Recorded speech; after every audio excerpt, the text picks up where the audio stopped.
Hi everyone and welcome back to LovelyGirlieBits. This month is after flying by. It's mad. I knew it would, but it just went. But I just want to say hello to everybody new who has subscribed over the last week or so. My gorgeous pal Catherine gave me a shout out on her channel, and Lozy are over here. And I just want to say hi, thanks for stopping by. Catherine and I have been friends for, I don't know how many years, like 6 or 7 now at this point. We met via Snapchat, via tulip chat actually. I think I was showing tulips at the time, and she messaged me on Snapchat and was like, oh, if you put a penny into the tulips, it helps to keep them like fresher for longer. So basically flowers and nature help to bring us together, and also social media. But it has been a mad week. I filmed this footage last week because I knew this week was just going to be bananas. And in this video, what are we doing in this video? I'm going to show you a new tool that I bought myself, and I was like tackling the border, doing a bit of mulching, sowed sweet peas, and I was chatting potatoes because listen, we're Irish. It's coming up to St. Patrick's Day. We're all about that potato life. Also, 1 second. I'm not buying any more.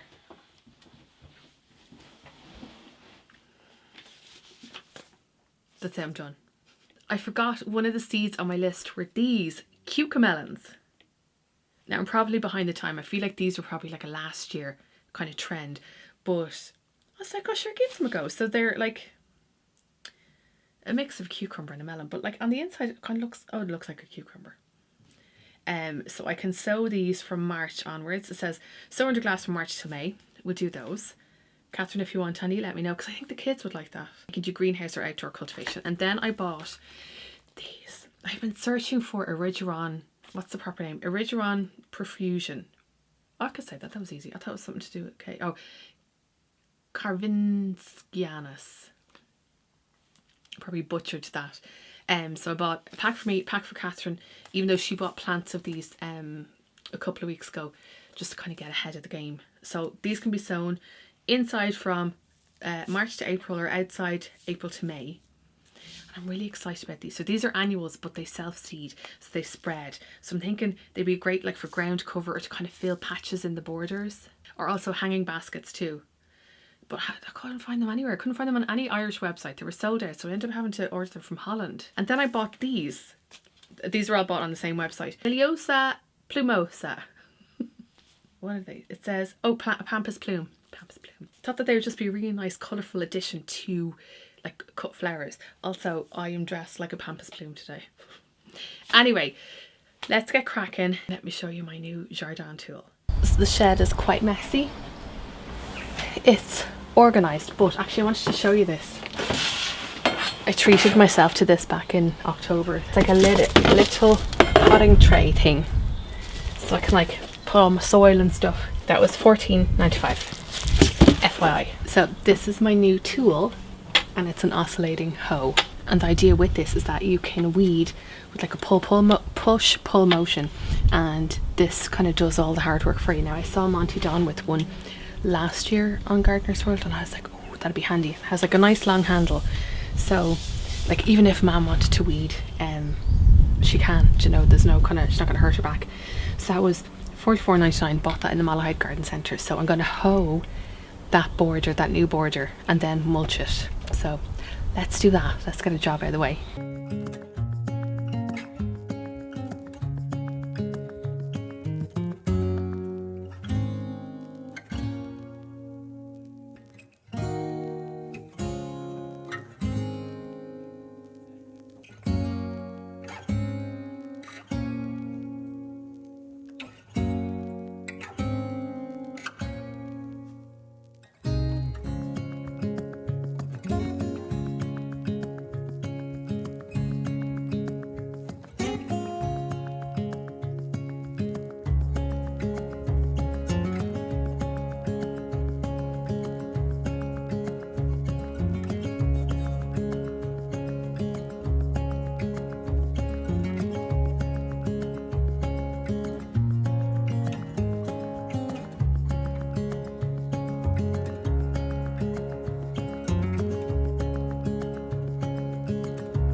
it's time for the final 2 jobs of this week, and the first one is we are going to chit some potatoes. So Catherine and I had a garden centre day there recently, and we bought a bag of this. So we bought these Maris Bard First Early potatoes, and we said, see it there if you want a screenshot, we said that we would share them because there's so many in there, and we tend to grow our potatoes in grow bags. We've done that for the last couple of years. It just means that like you can move them around. They're not taking up a lot of space in the veg beds that we have, because I think Catherine is mainly doing flowers in her beds this year, and I have the 2 veg beds outside, but I kind of have a plan of what I want to put in there. So the grow bags, you can buy packs of like 2, 4, you can buy single ones in garden centres at the moment. And so what we're going to do now, as I said, is chitting the potatoes. Chit. And the idea behind chitting is that, so see this potato here, so see this little sprouty guy here, we want those. We want those to get to about here. So by sitting these in the light, I'm going to put them on the windowsill in the kitchen, they're going to sprout, and you want the dark kind of sprouts. They end up like looking black. I remember last year, Catherine and I doing this together, and we were messaging each other back and forth going, do your little sprouts look like this? Because they were almost black and like hairy. Very strange looking. Chances are, if you have found a rogue potato in the back of a cupboard somewhere, you might have seen one of the sprouts. You know the ones. They're usually kind of like a pale white, little maybe tinge of green to it. They're not the sprouts that we want. You're not going to get much of a yield from those. But you want the dark kind of stubby. They'll only get to about there. And yeah, those are the ones that you want. And by chitting them, by letting those sprouts, you're just saving a bit of time as well when it comes to planting them. So can't remember how long these took to grow last year. I remember planting these on St. Patrick's Day. I just thought that was very fitting. I'll let you know when I'm going to be planting these, but it won't be for a few weeks yet. These need more little sprouty guys. But yeah, I'd say I'll probably fill 3, 4 more of these. Give some to Catherine, give some to Joanne and Will. And it was only when we got back from the garden centre, I was like, oh, I forgot to give you your potatoes. So Catherine, I will pre-chit these for you. So one less thing for you to worry about. At the moment, the garden centres are full of different varieties of potatoes. We picked First Earlies because they're less susceptible to blight. I think like main crop are more susceptible to that. We just, listen, we don't want to have blight anymore here. And then the next thing that we're going to do is the toilet roll holders that I've been saving for the last few weeks, and we're going to sow sweet peas directly into these. Now, there's a few reasons why we're going to do that. So with sweet peas, they have quite long roots. I'm going to fill up to about there with compost. I'm going to put maybe 2 seeds in there, fill up, happy days. And then I'm going to get a few of them. I have like kind of seed trays out the back that I will sit these in. I'll kind of tie them together so they don't fall over and hopefully germinate. I'm going to cover them with cling film as well, just to help keep the soil moist and a nice cozy environment for them to grow in.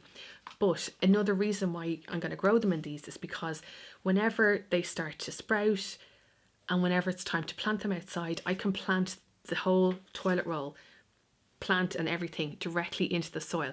This will degrade in the soil, and I'm not going to have to take them out and kind of damage the roots, because the roots are quite delicate, especially because they're so long. Because like you can get plants that like have really short roots and they're fine, but like because these are going to have long ones, I just want to mind them. Now Catherine is doing her sweet peas in milk cartons. So if you go over to her channel where she cut a milk carton in half, planted some in there, and has a lid on the top. So that's another option as well if you don't go through toilet rolls as quickly as we do. But yeah, definitely check out her channel, because we're both back doing the weekly garden videos, and it'll be really interesting because like we're going to be growing like the same things but like in different environments, in different pots, different ways, and you'll kind of get 2 different perspectives when it comes to being out in the garden. But these are the sweet peas that we're going to sow today. To count out my toilet rolls, I have a lot. I've been saving them for ages, leave me alone. So we're going to sow the sweet pea King Edward VII. I did show all my seeds in last week's video. If you want to go back and have a look, I leave it linked below. We're going to sow the sweet pea Mary Lou Hurd. We have the sweet pea Painted Lady, and then the sweet pea Summer Sizzler. All of these can be sown indoors up until May, and then you can sow outdoors in April and May. So if you don't have like the bits here just yet, or if you just want to sow directly into the ground, you can do that with your sweet peas in April and May. And like they just, like the sweet peas that I've grown in the past, just flower for ages. You get such a high yield of flowers. It's brilliant. They're so good. We have 12 toilet rolls, so I'll do 3 per plant, which would be 6 seeds, and I'll see how they go. If they don't germinate, that's okay. I'll just sow some more. If push comes to shove, I have enough seeds here that I can sow directly into the ground if I need to. Let's get this show on the road. You know I mean business when the hair is going up. Okay, let's do this.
That's this week's Lovely Gardening Bits video done. Lads, I'm very excited. So like, it's March in a few days. That means like all bets are off when it comes to sowing seeds. I'm gonna have to put up my new greenhouse. I bought like a new cover for the one that's on the patio, because like that could fit loads. I'm gonna have seeds galore, seedlings, and I'm so excited to get growing because I'm going to give them to like family and friends. And to me, that's one of my favourite things about being in the garden, is going out in the morning and like looking at the seedlings, seeing what's sprouting, what's growing. And I was like, oh god, my neighbours must think I'm demented, the ones that can like see into the back garden, because last year I used to go out into the greenhouse, and then if it was a really sunny day, I would like take all of the seed trays out and like put them on the table just to give them like a bit of sunshine. I just think now, just from a financial point of view, I might have to buy just one pack of like marigold seeds, because I want to plant them kind of in and around the tomatoes to help with like bugs and stuff. That's it. That's it. I want to grow lavender, but I tried to do it from seed last year, so I don't think I can buy more seeds, but then I should probably just buy plants. Anyway, that's another day's video. Thanks a lot for watching, and I'll see you in next Sunday's gardening video. Okay, bye.